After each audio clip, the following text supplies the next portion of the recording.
Ma'am, step away from the vehicle. Hands where I can see them. The command cut through the cold rain.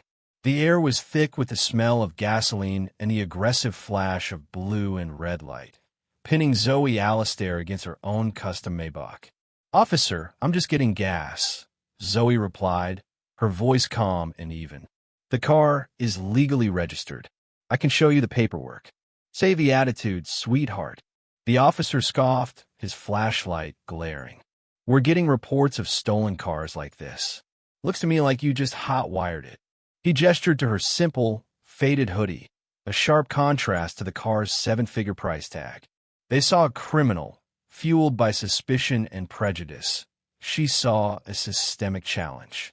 The officer's hand reached for his belt, and the cold click of handcuffs being drawn was the last sound she heard before she deployed her one unassailable weapon. "You should really look at the owner's name, sir," Zoe stated, her voice a quiet, undeniable force. This terrifying, shocking moment, where immediate judgment collided with unimaginable billions, is the spark that ignites the full story of her incredible journey. Before we continue, let us know what you think in the comments below. And tell us, where in the world are you watching from? The rain hammered against the glass roof of the lonely gas station overhang, turning the night air slick and dark. Zoe Alistair, all of 28 years old, stood rigid against the midnight blue metallic gleam of her car. She was dressed simply in a red hoodie and jeans, a habit of comfort she hadn't broken even with the vast fortune she commanded. Zoe was a tech prodigy, a quiet force who had built her future on the wreckage of a broken past. But right now, under the harsh fluorescent lights of the 24/7 quick stop, she felt like anything but powerful. She felt exposed. Two police officers had boxed her in, Officer Reynolds, thick-set and angry, and Officer Miller, younger and visibly uncomfortable. Reynolds' flashlight beam felt like a physical blow against her eyes. "I asked you for the registration and the license, ma'am." Reynolds' voice was loud, echoing off the empty pumps. "You've given me your license, but not the papers for this vehicle. This vehicle has been flagged." Zoe swallowed, keeping her voice even, a lesson learned years ago in boardrooms, not back alleys. "Officer, I was just about to pay. The registration is in the glove compartment. I can retrieve it for you, slowly, if you'll allow me a moment to move." "Don't move," Reynolds barked, his hand resting conspicuously on the grip of his service weapon. "You're driving a $150,000 machine, parked in a $2 hoodie. Tell me again you own this, ma'am. This is a suspicious vehicle. We got reports of high-end car thefts in the area."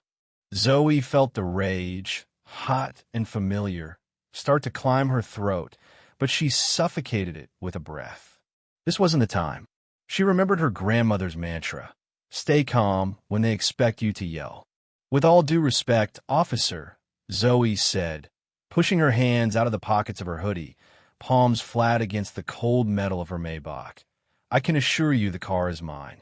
I purchased it new 3 months ago. The plates are clean. The registration is right there beside the insurance card." Miller shifted his weight, looking at the pristine vehicle, then back at his partner, who ignored him.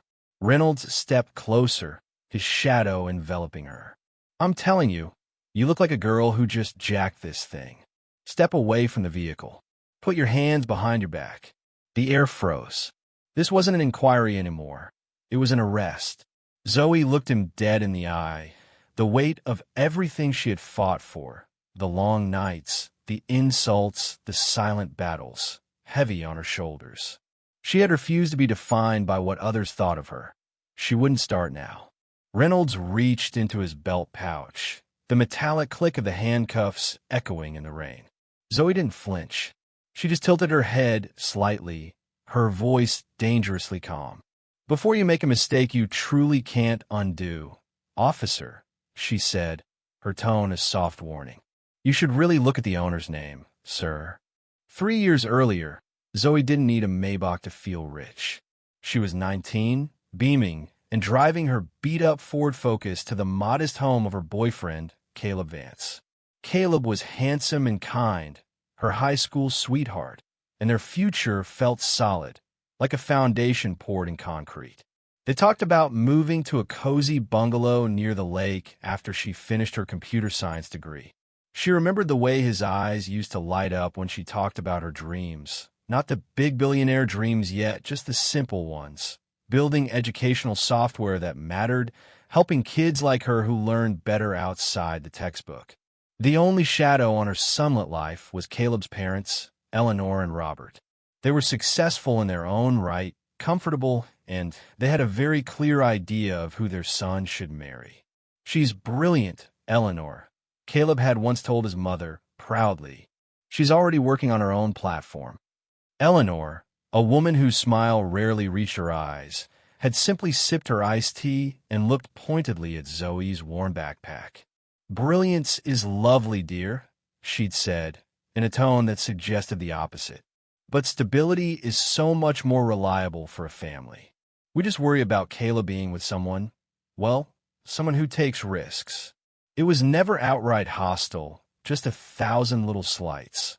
A raised eyebrow at Zoe's inexpensive dress for a family dinner, an assumed lack of knowledge about financial matters, the constant subtle push toward a safer, more established woman. Zoe had brushed it off, determined to prove herself. She knew the work spoke for itself. She loved Caleb, and she thought that love could conquer the quiet prejudice of his well-off parents. One afternoon, sitting in Caleb's apartment while he was running errands, Zoe caught sight of a framed photo on his nightstand. It wasn't a picture of them. It was Caleb with Tiffany, a beautiful, blonde woman from his past, an old flame who worked at a prestigious bank. The photo was dated just last month. Zoe felt a sudden chill, a prickle of intuition she couldn't ignore. She told herself it was nothing, a harmless memory. But the seed of doubt, planted by Eleanor's constant disapproval and now watered by that picture, began to sprout. Was she fighting for a man who wasn't fighting for her? The doubt became a nightmare just 2 weeks later. Zoe was helping Caleb organize his files, a tedious task he had put off for months, when his old tablet buzzed with a notification he hadn't disabled. It was a message from Tiffany. The messages were short, clipped, and intimate. They weren't from last month. They were from last night. Caleb had claimed he was working late on a project. Instead, he'd been with her. The casualness of the betrayal, the lies woven so carelessly into their daily life, hit Zoe with a force that stole her breath. She placed the tablet gently on the desk, the room swimming. When Caleb walked in, whistling a happy tune and holding 2 cups of coffee, Zoe's expression stopped him cold. "Zoe, what's wrong?" he asked, trying to sound concerned, but his eyes darted to the tablet. "You told me you were working on the pitch deck, Caleb," Zoe said, her voice shaking, dangerously quiet. "You told me you were stressed and tired." "You weren't. You were with her." He dropped the coffees. The hot liquid spread across the hardwood floor like spilled blood.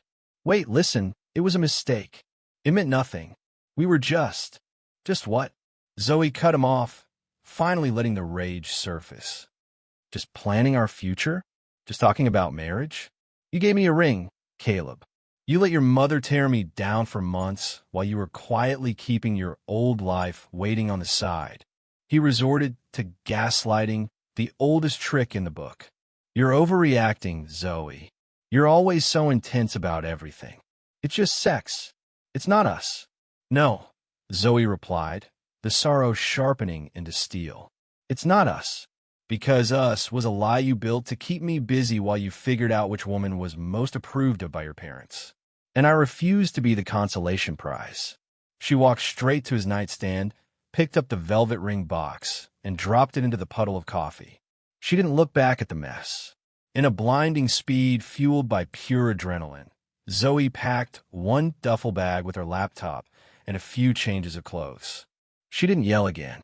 She just looked at him one last time with an expression of such cold, absolute finality that he took an involuntary step back. "Keep the ring," Zoe whispered, her voice a promise and a threat. "You'll never see me again." She turned, walked out the door, and left behind not just a man, but the safe, predictable life she thought she wanted. Zoe landed in the cheapest, most depressing apartment she could find on the outskirts of Atlanta. It smelled faintly of mildew and old cooking oil, and the windows overlooked a constantly noisy intersection. The place was a direct contrast to the life she'd planned with Caleb, but in a strange way, the misery was helpful. It fueled her. She had left everything behind, and now all she had was her idea and her laptop. The first few months were a blur of caffeine and code. She would work until her eyes burned, driven by a silent, powerful need for a different kind of revenge. Not against Caleb, but against the feeling of being disposable. She wanted to build something so undeniable that no one, not even Eleanor Vance, could ever question her worth again. Her tech platform, Aura AI, was her baby, her sole focus. It was an ambitious, self-correcting learning environment that personalized education for every user. It was brilliant, but it was also just lines of code on a screen, and the bank account was dwindling faster than she could secure funding. The loneliness was a heavy blanket. She ate sad, microwave meals, and rarely spoke to anyone outside of troubleshooting calls. She missed the easy warmth of her family, but she couldn't bear to go home yet, not until she had something real to show for her heartbreak.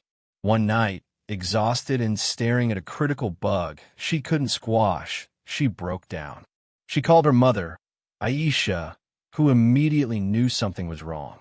"You sound tired, baby," Aisha said, her voice warm and steady over the phone. "I am, Mom. I'm so tired. What if I can't do this? What if Caleb was right, and I'm just too intense? What if I fail?" Zoe whispered the last word, afraid to say it out loud.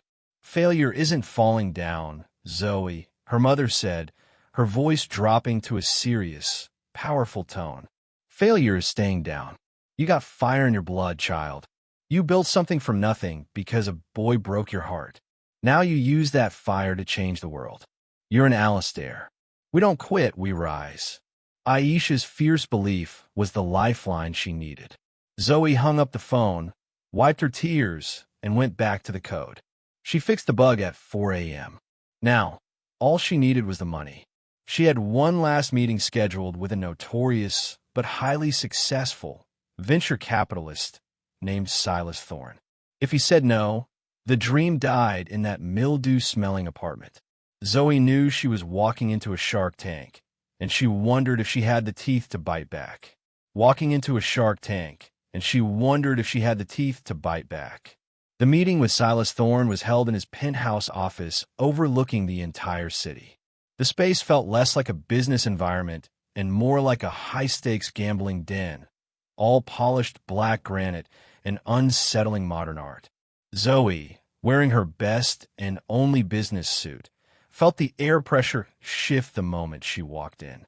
Silas, a man in his 50s with eyes that seemed to analyze every flaw, didn't offer her a chair right away. He kept her standing, watching her presentation on a huge glass screen. Zoe, however, delivered her pitch with an icy calm that belied her terror. She knew her product, Aura AI, was revolutionary, and she spoke not about features, but about the disruption it would cause. When she finished, Silas finally gestured to a leather couch. "Remarkable," he drawled, his voice a low rumble. "A 22-year-old coding wizard, walking in here with a billion-dollar idea. You're either the next Steve Jobs, or you're wildly delusional." "I'm neither, Mr. Thorne," Zoe replied, meeting his gaze without blinking. "I'm Zoe Alistair, and I'm already better than the competition. I just need capital to bury them." Silas smiled, a slow, predatory thing that didn't reach his eyes. "I like your fire. Here's my offer. $5 million for 70% of your company. And you report to my chosen CEO." The terms were outrageous, designed to crush her control. It was an insult to the months she had spent sacrificing everything. Zoe felt the familiar, hot wave of indignation, the same feeling she'd had facing Caleb's betrayal. She recognized this game. the powerful trying to steal from the vulnerable. Mr. Thorne, Zoe said, standing up and pulling her presentation materials close. Your evaluation of my platform is insulting, but I appreciate your time. She didn't wait for him to respond. She walked toward the elevator. Hold on, he called, a smile gone. You're walking away from $5 million? Zoe turned, placing one hand on the elevator call button. I'm walking away from you, trying to buy the blood, sweat, and tears of the last 2 years for a pittance. Aura AI is worth at least $50 million right now, and I'll take a maximum of 20% dilution. I don't report to anyone. I am the CEO. She could see the calculating gears turning in his head. He was testing her resolve, seeing if she would crumble under pressure like so many young entrepreneurs before her. He realized she wasn't desperate. She was determined. Silas Thorne finally let out a loud, grudging laugh. He stood up, towering over her. You have guts, kid, or you're certifiably insane. He took a slow, deliberate walk toward her, stopping inches away. Fine, I'll make you my first exception. $50 million for 30%. And you better make me rich. It wasn't the deal she wanted, but it was a lifeline, a validation, and a victory over intimidation. Zoe extended her hand, her mind already calculating the path to buying back that 10% over time. 30%, Zoe confirmed, her hand firm in his powerful grip. But I'll make you a promise, Mr. Thorne. You won't just be rich. You'll be famous for backing the company that changed education forever. Silas only nodded, his gaze intense. Go change the world, Zoe. But don't you dare fail, or I'll be the one to remind you where you started. The contract was on the table, a dizzying stack of legal pages, and Zoe knew that signing it meant trading one painful life for an exponentially riskier, more intense one. She picked up the pen, the ink poised over the line that would change everything. Signing the contract with Silas Thorne was the first victory, but it only opened the door to a world of new, excruciating pain. Zoe now had $50 million, and in return, she had promised to deliver a platform that would redefine education. The first 6 months were a blur of 18-hour days spent not just coding, but building an entire corporation from scratch. She rented a small, cheap office space and hired a skeleton crew. They called themselves the Aura Commandos. The money was there, but the sleep was gone. Zoe lived on protein bars, and the kind of intense, tunnel vision focus only possible when fueled by a broken heart and a terrifying desire to win. Her biggest challenge wasn't the code, it was the people. She realized quickly that some of her early hires, friends who believed in her before Silas did, just couldn't keep up with the explosive pace. The hardest moment came when she had to let go of Leo, a developer who had helped her build the very first prototype of Aura AI. He was loyal, but his skills simply weren't sharp enough for the scale they were reaching. Leo, Zoe said, sitting him down in the sterile conference room, I have to let you go. This isn't personal. This is about the company's future. Leo looked crushed. I thought we were in this together, Zoe. You promised. His disappointment hit her harder than Caleb's betrayal ever did. She realized that corporate ruthlessness, which she needed to survive, came at a heavy personal cost. She signed his severance check, ensuring it was generous, but the guilt felt like a physical weight on her chest. The isolation deepened. She was CEO, but she was a boss, not a friend. She was building an empire, but she was doing it alone. The quiet hum of the servers in the office became her only constant companion. Is this what success looks like? She thought, staring out the window at the Atlanta skyline, feeling no joy, only the crushing pressure of her promise to Silas. The platform was nearing launch, and if it failed, everything, her money, her reputation, and her hard-won confidence, would crumble. Zoe pushed a stack of legal documents aside, realizing that in her single-minded quest for success, she might have just fired the one person who knew her deepest secrets. The launch day for Aura AI felt like a holiday, a wedding, and a funeral all rolled into one. It was a massive, high-profile event. Tech reporters, educational specialists and major investors, including a smirking Silas Thorne, were all there. Zoe stepped onto the stage, dressed in a sharp power suit, and presented her platform with the clarity of a veteran CEO. Aura AI was an instant, explosive success. Within 12 hours, millions of students and educators worldwide had downloaded the app. The market reacted instantly. The media hailed Zoe as a generational genius, the face of a new, ethical tech revolution.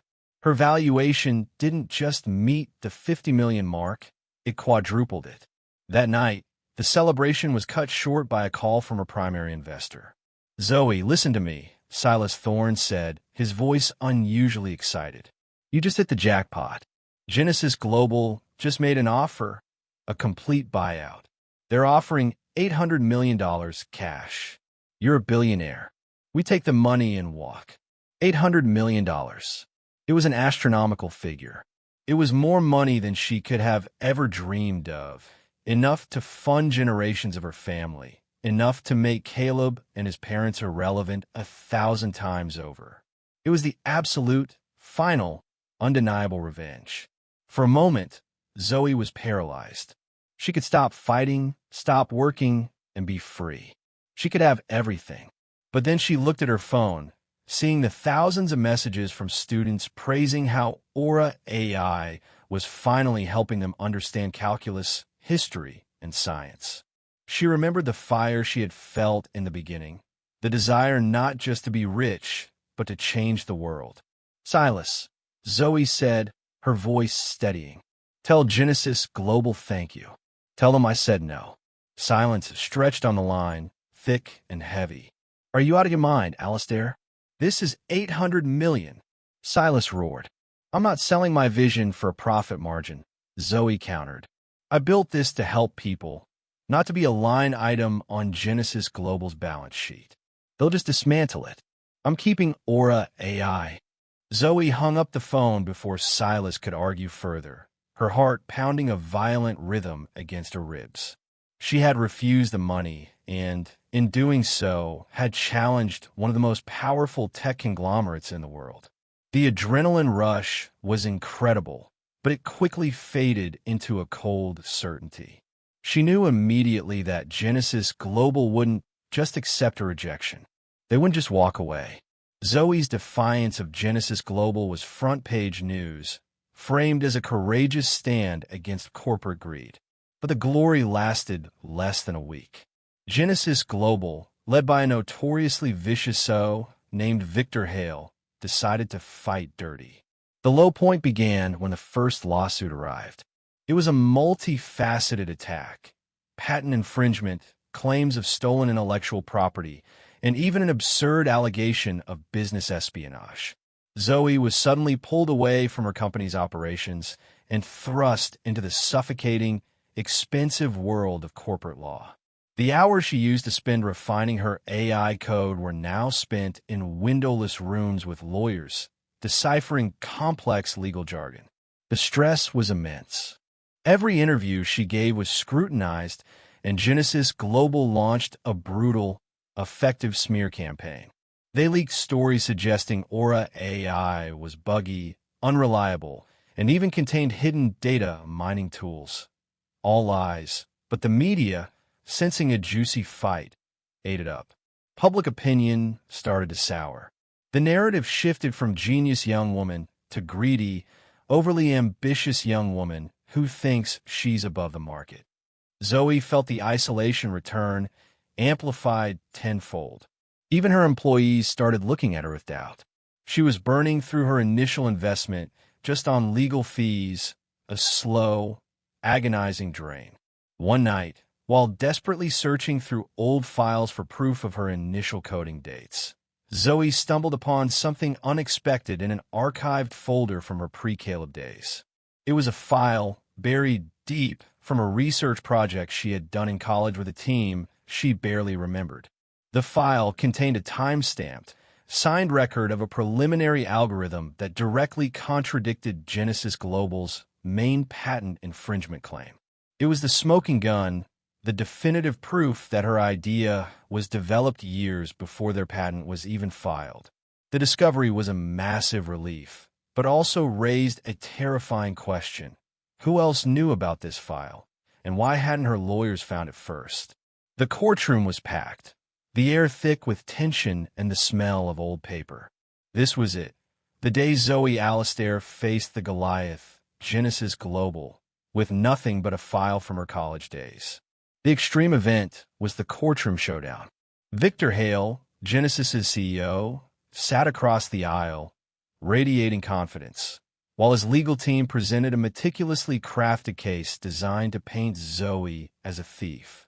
But when Zoe's lawyer, armed with a rediscovered timeline and the signed college report, finally presented the evidence, the room went silent. The document proved, without a shadow of a doubt, that the core logic of Aura AI predated Genesis Global's patent by 3 years. The cross-examination of Victor Hale was brutal. Exposed as corporate bullies trying to steal an idea they couldn't replicate, the Genesis team crumbled.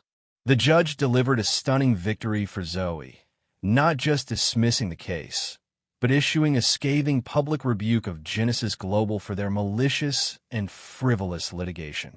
The victory was immediate and absolute. The media frenzy was twice as intense as the launch. Zoe had not only saved her company, she had taken down a corporate giant. The valuation of Aura AI immediately shot up, securing her spot as a multi-billionaire. She was no longer just a clever entrepreneur. She was a corporate warrior. That feeling of triumph, of sweet vindication, was the most addictive drug she'd ever experienced. As Zoe left the courthouse, flanked by her security detail and blinded by camera flashes, she felt an incredible lightness, a feeling that she had finally purged the last remnants of her past pain. She paused for a moment on the courthouse steps, taking a deep breath of the cool, victorious air. It was at that exact moment, across the street, standing awkwardly next to a news van, that she saw him. Caleb Vance. He was thinner, his clothes were worn, and he was staring at her with a look of stunned, absolute regret. He was no longer the smug boyfriend. He was just a ghost of her past, now watching his ex-girlfriend ascend to heights he couldn't even imagine. Their eyes met, and Zoe felt her blood run cold, wondering what Caleb would try to steal from her now that she had everything. The encounter with Caleb wasn't accidental. He waited outside her office building the next day, a bouquet of sad, slightly crushed convenience store flowers in his hands. He was desperate and completely transparent. "Zoe, please," he pleaded, grabbing her arm before security could intervene. "Just give me 5 minutes. I'll watch the news. You are incredible. I always knew you'd do great things." Zoe stopped her guard with a small gesture and looked at the man who had once been her entire world. The heartbreak was a dull, distant ache, no longer a fresh wound. She saw him not as a betrayer, but as a cautionary tale. He was still wearing the same charming, but flimsy facade. "Caleb," she said, her voice flat, devoid of emotion. "You didn't know I would do great things. You knew I was a risk, and you chose comfort over commitment. I didn't become a billionaire for you. I did it in spite of you."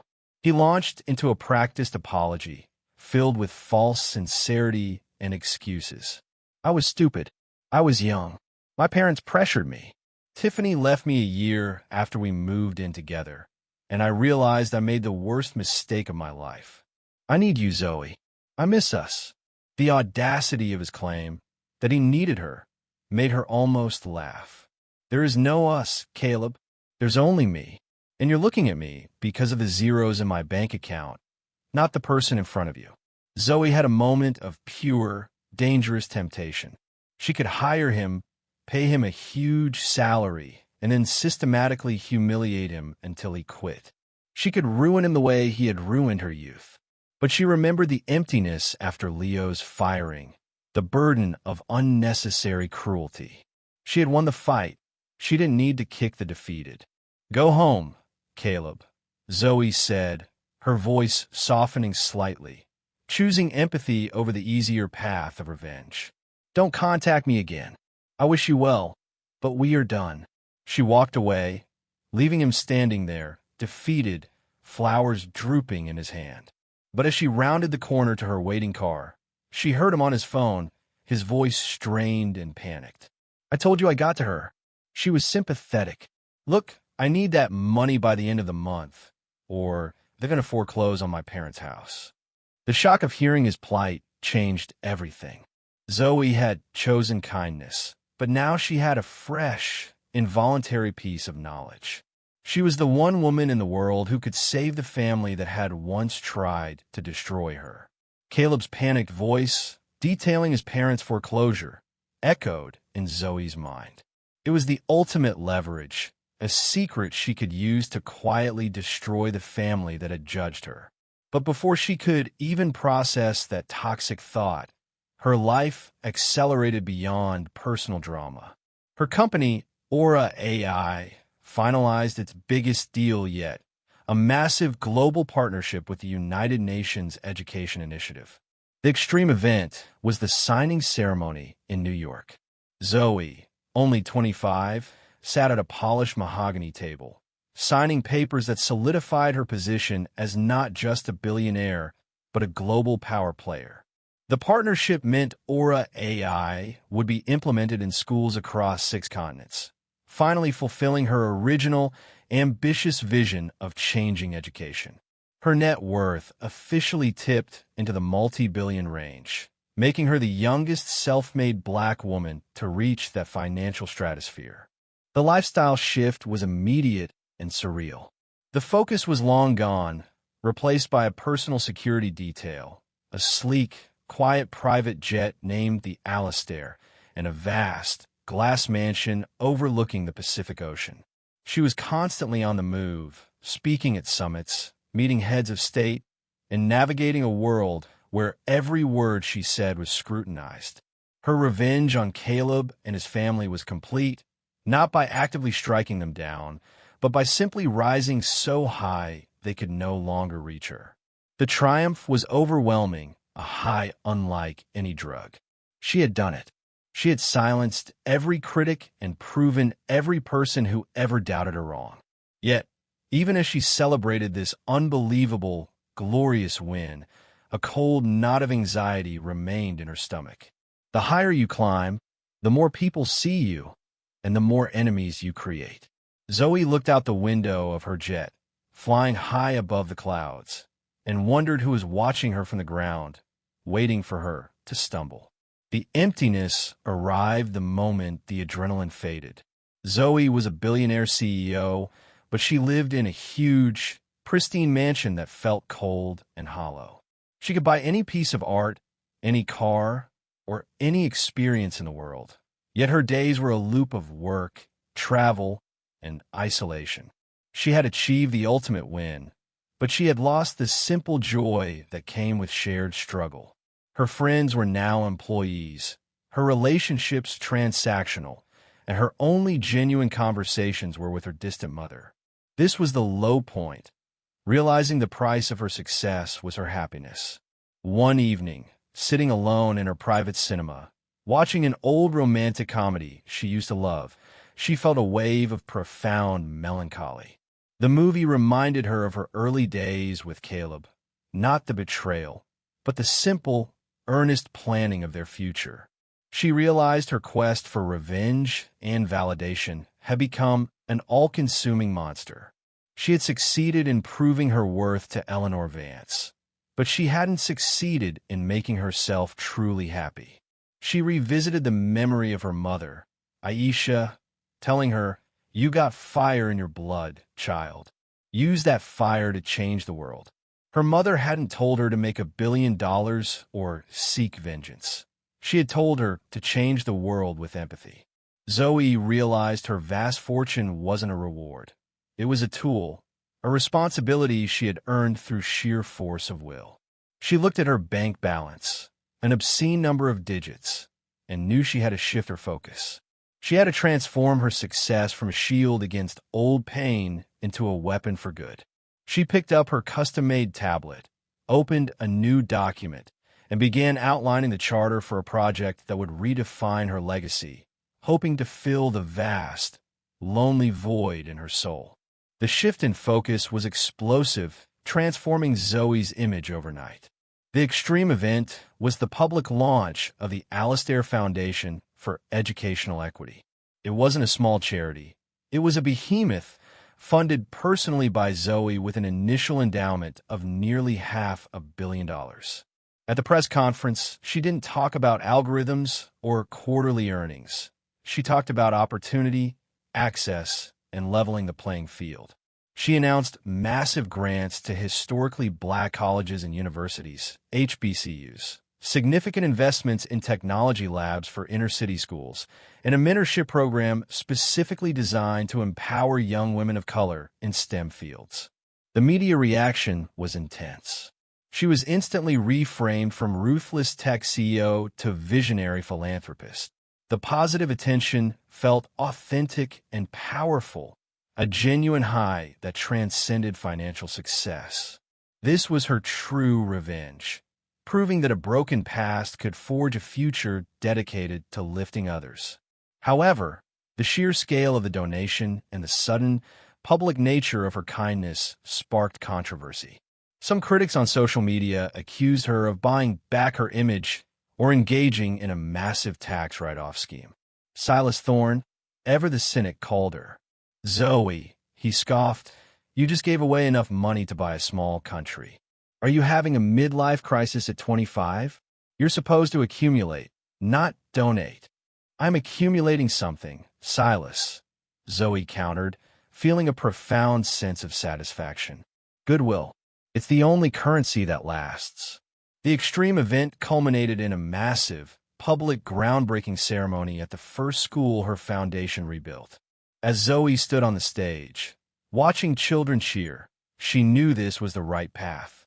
But the controversy and the spotlight brought an unwanted shadow, a figure from her past who saw her generosity as an opportunity to dig for dirt, and he was getting dangerously close to her deepest, most private secret. The calm after the foundation launch was short-lived. Zoe received an encrypted message from a high-profile investigative journalist named Marcus Kane. His opening line was chilling. "I'm writing a feature on the personal fallout of your success. I believe a man named Caleb Vance is a key part of that story." This was the low event, the ultimate test of her character. Marcus had done his research. He knew Caleb had been recently fired from a bank under suspicion of embezzlement, though no charges had been filed. He had dirt that, if published, would not only destroy Caleb's career, but completely humiliate his parents, Eleanor and Robert, in their community. Marcus was offering Zoe the chance to confirm the story, to provide color, to finally, publicly, inflict the pain she felt years ago. Zoe spent a painful 48 hours debating the offer. The small, wounded part of her, the 19-year-old girl left crying on the coffee-stained floor, screamed for justice. This was her chance to deliver the knockout blow to the people who made her feel worthless. But the CEO, Zoe, the billionaire philanthropist, saw the danger in acting from spite. If she participated in the destruction of Caleb's life, she would compromise everything her foundation stood for.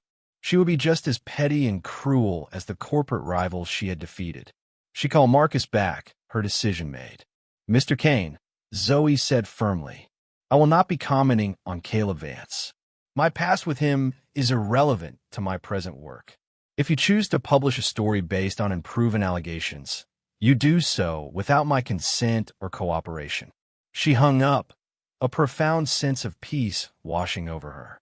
She had chosen integrity over revenge. It was a victory for her soul, but her moment of grace was interrupted by a discreet package delivered to her office.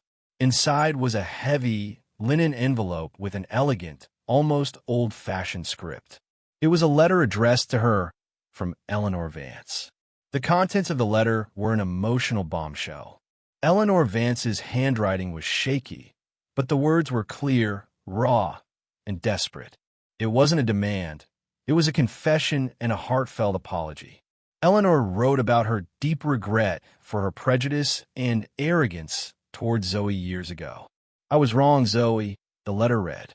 "I was proud and foolish, trying to force Caleb into a life that was safe, and in doing so, I pushed away the most brilliant, kindest person he ever knew." The letter went on to reveal the full truth of the foreclosure Caleb had mentioned. It wasn't Caleb's fault. Eleanor and Robert had been victims of a complex financial scam, losing their retirement savings and risking their home. The extreme event was the emotional, public reconciliation. Zoe contacted Eleanor and agreed to meet at a quiet, neutral cafe far from the city. When Zoe arrived, Eleanor looked frail and aged, the arrogance completely gone. She stood up, tears streaming down her face, and embraced Zoe in a tight, unexpected hug. "I never apologize for making you feel small," Eleanor whispered. "Please, for your own heart, forgive me." Zoe felt the years of silent anger dissolve. She saw a scared, elderly woman, not a judgmental antagonist. The forgiveness was immediate, deep, and genuine. It was a beautiful moment of grace. Robert Vance joined them, equally remorseful. Zoe, seeing the true state of their panic and their real, profound regret, made a decision. "I can help you," Zoe said quietly, pulling out her checkbook, the one she rarely used, symbolizing her personal power. "I can settle the financial issue and save your home. But you must promise me one thing, that you never forget the source of this kindness." As the Vance parents sobbed with relief and gratitude, Zoe saw the final pieces of her past falling into place. But as she drove away, she passed a familiar face lurking nearby, her old friend, Chloe, who had once worked on the Aura AI launch team. Chloe was talking intensely on her phone, and she snapped a picture of Zoe's car. Zoe suddenly felt a familiar sense of dread. She had just won the battle against her past, but she might have just walked into a new betrayal. Chloe's betrayal hit Zoe not with a bang, but with a cold, insidious whisper. Chloe, the former friend who had been watching her at the cafe, had leaked a calculated, out-of-context story to a minor tech blog. The article claimed that Zoe had used insider trading knowledge to force Silas Thorne into his original investment deal, a complete fabrication based on twisted half-truths. It was a minor media blip, easily ignored, but the emotional impact was significant. Zoe felt the familiar, heavy weight of being judged and misrepresented, this time by someone she had trusted in her earliest, leanest days. This was the low event, the realization that success attracts not just admiration, but deep, blinding envy. Zoe's PR team wanted to launch a massive, expensive counterattack, threatening lawsuits and public shaming. But Zoe paused. She remembered the peace she felt after forgiving the Vances. Retaliation was easy, maturity was hard. She called Chloe directly, reaching her late one evening. Chloe was defensive, bitter, and full of excuses about how Zoe had left her behind and how the money had changed her. Zoe listened quietly, offering no judgment, no anger. "Chloe," Zoe said, her voice gentle but firm, "I didn't leave you behind. You chose to stay there. I wish you well. But know this, I will not allow you to burn down what I built." She didn't threaten legal action. She simply cut the cord. The blog post was taken down soon after by the platform, unable to verify Chloe's claims. Zoe realized that revenge had been her engine for too long. Now, her superpower wasn't coding or money. It was the quiet dignity of refusing to fight pointless battles. This new strength, the power to walk away, would soon be tested in a public arena far more dangerous than any boardroom. Zoe's true strength was about to be acknowledged on the grandest scale. The extreme event was the presentation of the Global Innovation and Empathy Award at a gala in her honor. The room was filled with tech titans, senators, and powerful philanthropists.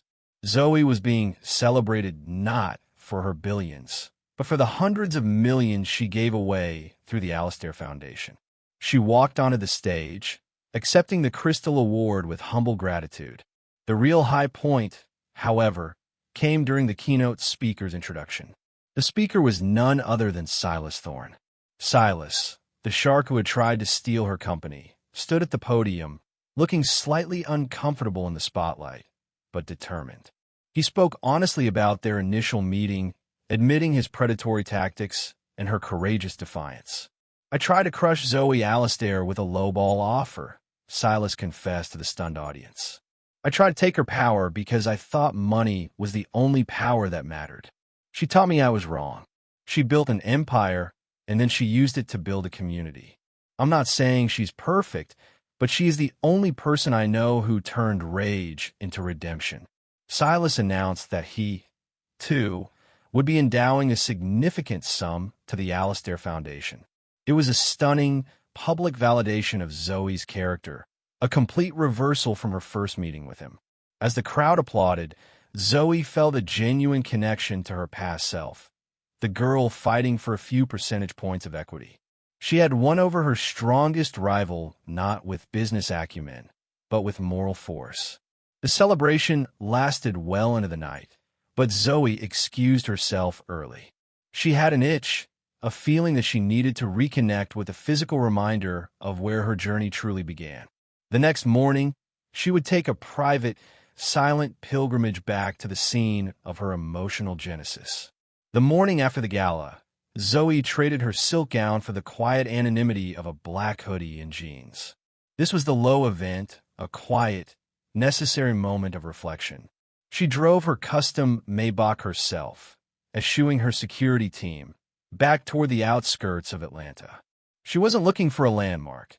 She was looking for the smell of mildew and old cooking oil.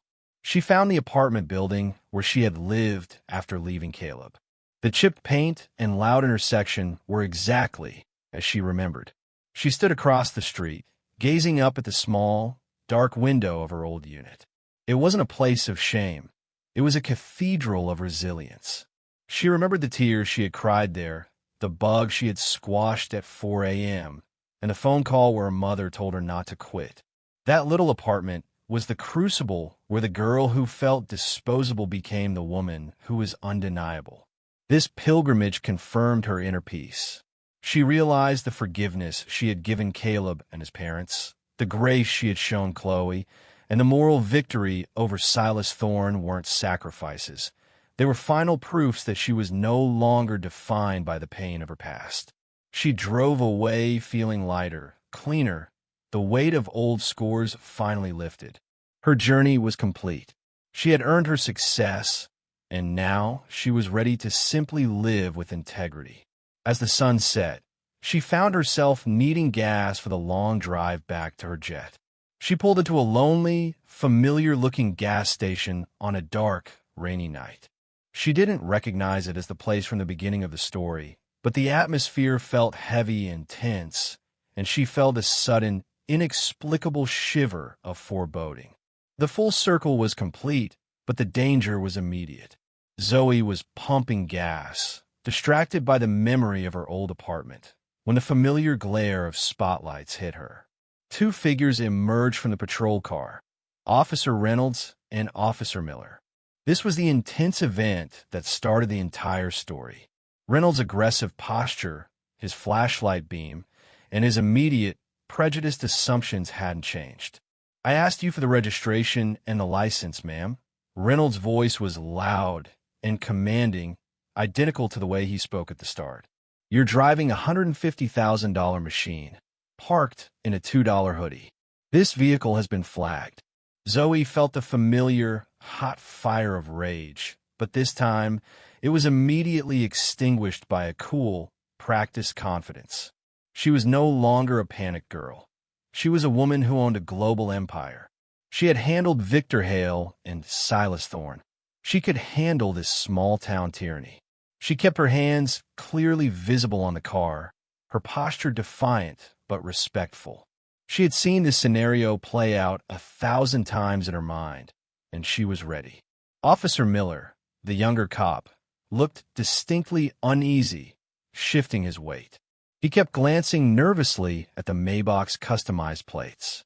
Reynolds, ignoring his partner, leaned in close to Zoe, his voice dropping to a menacing whisper. "I'm telling you, you look like a girl who just jacked this thing. Step away from the vehicle. Put your hands behind your back." The metallic click of the handcuffs being released from the pouch was the final, defining sound. Zoe knew this was the moment of decision. Fight or speak. She chose the power of her own name. She looked him dead in the eye, her voice cutting through the drumming rain, firm and steady. "Before you make a mistake you truly can't undo, officer," Zoe said, delivering her final line. "You should really look at the owner's name, sir." Officer Reynolds, fueled by years of unchecked authority, sneered and grabbed his radio to run her name. The computer inside the patrol car whirred. Reynolds glanced down at the screen, expecting to see a warrant or a discrepancy. Instead, his entire face went slack.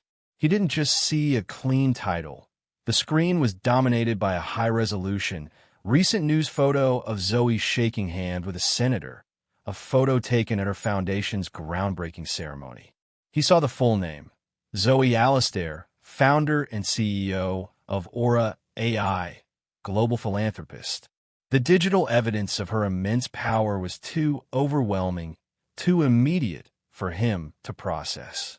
He stammered, dropping his flashlight. The full, dramatic twist, however, belonged to Officer Miller. Miller stepped forward, his eyes wide, no longer with fear, but with recognition. He didn't see the billionaire. He saw a face from a banner. "Sir," Miller interjected quietly, his voice firm for the first time. "I recognize Ms. Alistair. I'm a first-generation college graduate thanks to the Alistair Foundation Scholarship Program." Reynolds stared from the young cop to the billionaire CEO, realizing he wasn't just facing an uncomfortable report. He was facing a massive, career-ending public relations disaster that was now witnessed by one of the recipients of her generosity.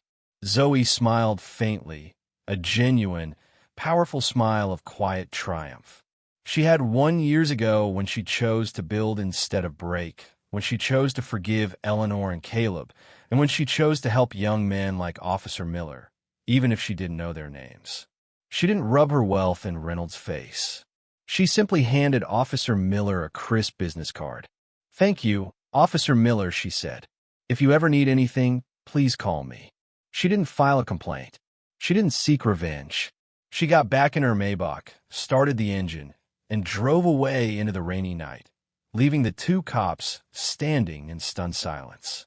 The rain washed the dirt off the pavement, just as empathy had finally washed the bitterness from her soul. If you gasped, cried, or cheered during Zoe's story, smash that like button and subscribe right now. What was your favorite moment of revenge or redemption? Tell us in the comments below, and don't forget to hit the notification bell so you don't miss our next shocking story.